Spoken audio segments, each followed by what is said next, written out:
네가 만일 하나님의 선물과 또 내게 물 좀 달라는 이가 누구인 줄 알았더라면 네가 그에게 구하였을 것이요 그가 생수를 내게 주었으리라. 주여, 물 기를 그릇도 없고 이 우물은 깊은데 어디서 당신이 그 생수를 얻겠사옵나이까?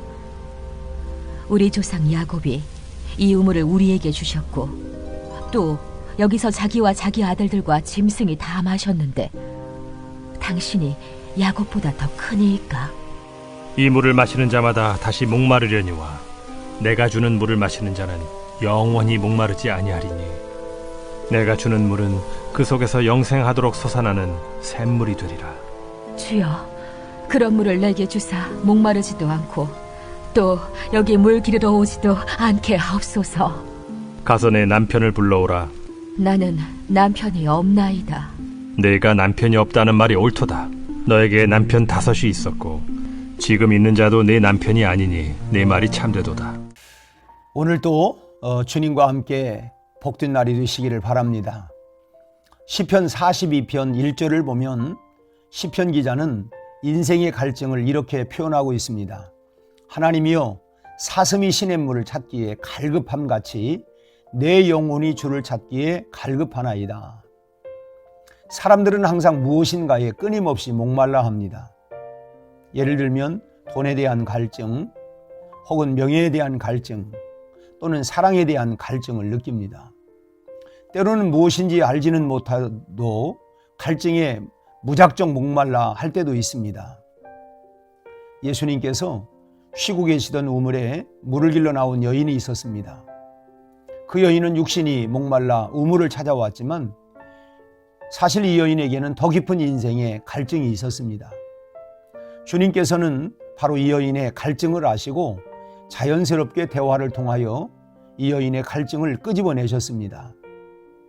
오늘 본문의 16절을 보면 내 남편을 불러오라. 그러나 그 여인은 남편을 5을 거친 여자인데 지금 함께 살고 있는 남자도 남편이 아니었습니다. 사별을 했는지 아니면 이혼을 했는지는 문맥상으로는 알 수가 없지만 한마디로 이 여인은 사생활이 아주 복잡한 여인이었습니다. 중요한 것은 남편이 5이나 있었다는 것이 아니라 남편을 5이나 거치면서도 여전히 마음의 갈증을 해결할 수가 없었다고 하는 점입니다.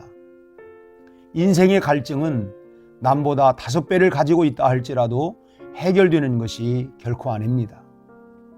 사람들은 생각하기를 내 손에 많은 것을 쥐고 있으면 아마도 갈증을 해결할 수 있을 것으로 생각을 합니다. 남보다 더 좋은 것을 갖게 되면 또는 남보다 더 많이 누릴 수가 있게 되면 목마름을 잊어버릴 수 있을 것이라고 생각을 합니다. 그러나 그것은 예수님의 말씀처럼 또다시 목마르게 되는 물일 뿐입니다. 마치 소금물을 마시면 더 갈증을 느끼는 것처럼 말입니다.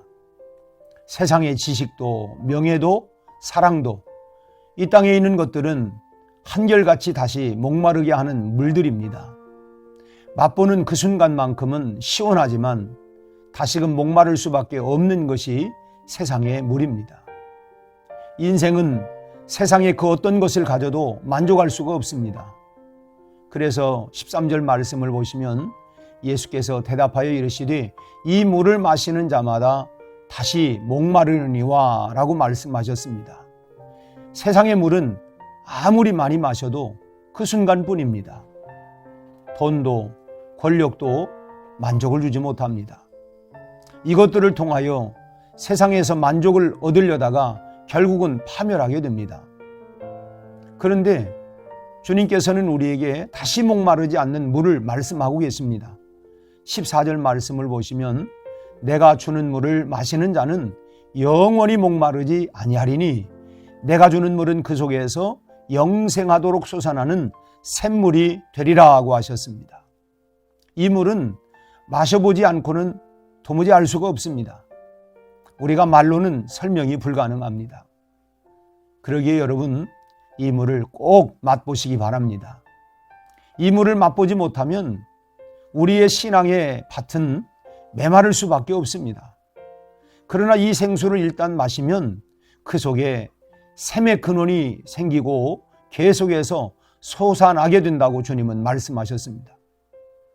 사람은 영적인 존재죠. 그래서 주님께서 사람이 떡으로만 사는 것이 아니요 하나님의 입으로 나오는 말씀으로 살 것이라고 말씀을 하셨습니다. 사실 사람의 그 영은 인간 존재의 근원이 되는 것입니다. 그러므로 영이 채워지지 아니하면 사람은 그 무엇으로도 만족할 수가 없는 것입니다. 다른 무엇보다도 우선적으로 영이 채워져야만 합니다. 그러면 다른 것들이 다소 좀 부족하더라도 내 영에 만족이 있으면 사람은 복된 삶을 살아갈 수가 있게 되는 것입니다. 이런 이야기가 있습니다. 아라비아의 한 거상이 신부집에 줄 선물과 낙타를 이끌고 사막을 지나가다가 물이 동이나는 바람에 심각한 갈증으로 허덕이게 되었습니다. 알고 있던 샘을 찾아갔지만 뜨거운 날씨에 그 샘물도 말라버려서 한 방울의 물도 찾을 수가 없었습니다. 사막에서 달리 물을 구할 방책이 없어서 낙심하고 있던 터에 일행 중에 노인 한 분이 이 거상에게 이렇게 말하는 것이었습니다.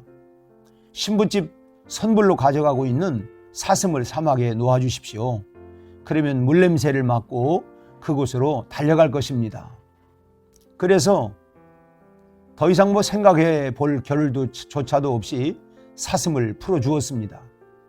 그러자 사슴들은 머리를 높이 들고 숨을 깊이 들이마시기를 몇 차례 하더니 사막을 가로질러서 뛰어갔고 낙타를 타고 사슴 뒤를 쫓은 지 약 2시간 만에 사람들은 그 물을 발견하여 살게 되었다고 하는 이 얘기입니다. 여러분, 삶의 갈증이 있습니까? 영적인 목마름이 있습니까? 그렇다면 성령을 따라가셔야 합니다. 사막에서 사슴을 쫓아가면 오아시스를 만나는 것처럼 성령을 따라가는 삶은 영원히 목마르지 않는 생수를 얻게 될 것입니다. 이 여인은 인생에 참된 오아시스를 만났습니다. 그리고 예수님께 이렇게 간청을 했습니다. 15절 말씀입니다. 여자가 이르되 주여 그런 물을 내게 주사 목마르지도 않고 또 여기 물 기르러 오지도 않게 하옵소서. 여러분도 여러분에게 찾아오신 예수님께 인생의 문제를 놓고 기도하시기를 바랍니다. 갈급한 마음과 가난한 마음으로 주님 앞에 설 때에 우리 하나님께서 여러분의 마음의 소원을 채워 주실 줄로 믿습니다. 우리 주님이 주시는 그 물은 영원히 목마르지 아니하는 생수입니다. 함께 기도하시겠습니다. 하나님 아버지, 오늘 또 우리는 새로운 날을 출발하면서 세상 사람들을 볼 때 오늘 또 무엇을 먹고 마시고 입을까? 어떻게 하면 더 좋은 것을 얻을 수 있을까? 먹을 수 있을까?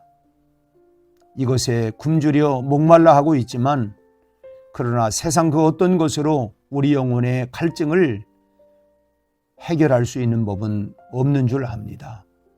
우리 아버지 하나님, 주님께서 우리에게 주시는 영원한 생수의 물을 우리가 사모하며 그 물을 마시기에 힘쓰게 하여 주시옵시고 오늘 또 그 성령님을 따라 이 험한 광야와 같은 세상길을 참으로 이겨나갈 수 있게 하여 주옵시고 오늘 또 우리 주님이 우리에게 마실 수 있도록 주시는 영원히 솟아나는 생수를 마시면서 이 세상을 주님과 함께 동행하며 승리롭게 살아가는 우리 온 성도들이 다 되게 하여 주시옵소서. 예수님 이름으로 기도하옵나이다. 아멘.